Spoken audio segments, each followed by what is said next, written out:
Order! Order! You are an incorrigible delinquent at times. Behave yourself, man! Well, time and again today, Boris Johnson made the argument that his attempts to negotiate a new Brexit deal with the EU were making progress. Yet the suspicion is widespread that Number 10 has not been negotiating seriously, that the real aim is party management and the avoidance of blame. Here's our diplomatic editor, Mark Urban. Boris Johnson says there's been progress in talks. Really? It is true that his Sherpa David Frost has opened a channel of communication with the EU and is due back in Brussels tomorrow. But meanwhile, there were claims this morning that Dominic Cumming has described the talks as a sham, and the Attorney General told Mr Johnson there was no chance of the EU scrapping the backstop. Michel Barnier said the border needs to be fully open. There can be no return to the borders of the past, and that's the commitment that Theresa May gave. No infrastructure, no related checks and controls. The Boris Johnson proposal essentially puts a trade border back in Ireland, and on those terms, leaving the single market and the customs union, I can't see a deal being possible. The 27, meanwhile, await a British proposal of substance, but European sources insist none has yet been presented. The EU has been quite open about its negotiating position throughout. That's as much an acknowledgement of its own leakiness as it is of a desire for transparency. It's the UK government that's cloaked its dealings in secrecy, due in large part to the difficulties of managing Conservative Party and parliamentary politics. So is there really any possibility of a deal in the few remaining weeks? On the Europe side, there is a view that anything substantive would only likely emerge at the very last moment in the run-up to, or indeed at the European Council. That is an EU, not UK view. I think there's also a recognition that Boris is using the process in Brussels as a vehicle to manage domestic politics and Parliament.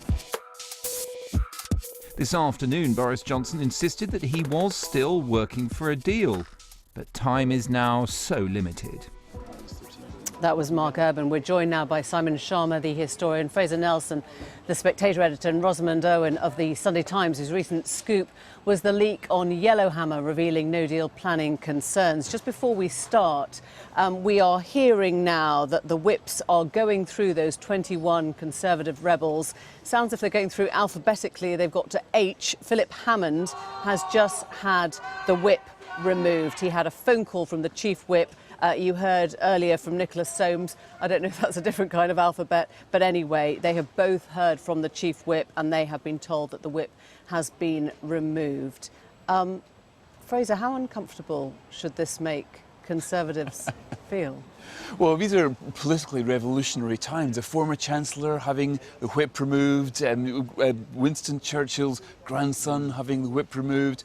This history is unfolding before our eyes minute by minute here. But right now, this is Boris Johnson's do or die moment. He's being as good as his word here, saying that if you don't back my government, then you're out. So he woke up this morning with a majority of 1. He'll go to bed with a majority of minus 10 or something. But he's now thinking, well, OK, this majority game, it's over. Let's have a general election. The big question now is whether Parliament will let him.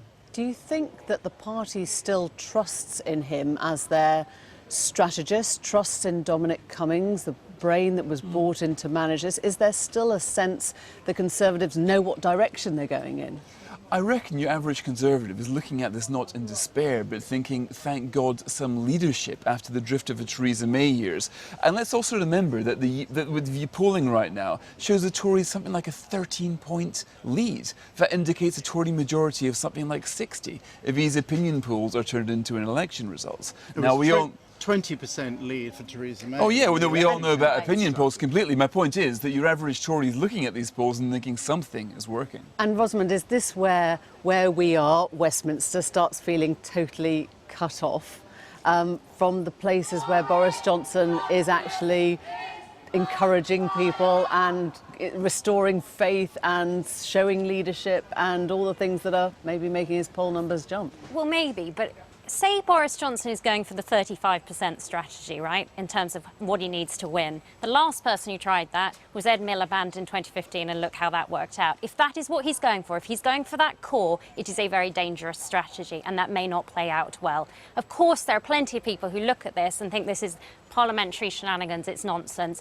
and they're pleased to see someone they think doing, delivering on what they voted for in 2016. But then there's an awful lot of other people who say, yes, I did vote Leave. A lot of our readers voted Leave. They didn't vote for No Deal, and that's what we have overwhelmingly found as our paper. It's funny, parliamentary shenanigans is such a sort of, it's a sort of a sweet word for a question that seems to be now about how history will view this moment of our democracy. Well, I think, can I just go back for a second? I promised to, fulfill my duties wearing Professor of History hat, Emily, I promise. But just want to go back to say the joker in the pack about actually going for the 35% is Nigel Farage. Remember him. If, in fact, a no-deal blockage actually happens, that seems to me, since Nigel Farage has made an absolute condition of there being a no-deal, a condition of a tactical voting alliance, as I understand it, with the Conservatives, that reanimates the Brexit Party. So actually, suddenly, all that shaving away and neutering of Brexit, which was the strategy which began this terrible fiasco in the first place with David Cameron and is sustained by Dominic Cummings and Boris Johnson, then becomes a wholly different crapshoot. Onto history. There are no other things quite like this. I mean, Fraser's right. We're living in a weird kind of British revolutionary moment, minus the ferocious Calvinism and Oliver Cromwell. Thank God. But so you'd be a fool really to engage in prophecy. But it does feel like the Gladstone Home Rule movement. It does feel like 1846, repeal of the Corn Laws, everybody remember that? So it does feel a thing where everything, parties which we've been so used to since the war, these adamantine structures can melt and resolve and be something else. It's not just parties, is it? It's something that feels more fundamental. It's like an era where people are saying, where do I trust? Who do I trust? Who's on the side of people that I trust versus the ones I don't? Well, this is a worldwide Let me just go to Yes, I'm sorry. Yeah, I think that's absolutely right, and we've seen that with a mistrust in the media. The level of sort of vitriol you get for reporting on facts now it is very high when you think, well, hang on, these are facts. What I'm telling you is the truth, and yet what you get back is, that you're biased or all those things. So we've seen that definitely an erosion of trust in all sorts of places, and an awful lot of erosion of trust in that place. What I was going to say was, sorry, I promise not to say it very lengthily. If it's really going to be a people versus parliament election, that is very like Trump attacking Congress. The attack on legislatures, which you see from Hungary through to here, that is an enormous upheaval in the British Constitution. So that's quite a leap that Boris Johnson is now being compared to Orban in Europe. Oh, and his detractors will compare him to the devil himself. They're going to get a lot worse. But if there is an election, the question might be, who do I trust to get Brexit done? A lot of people who voted for Brexit will be asking that.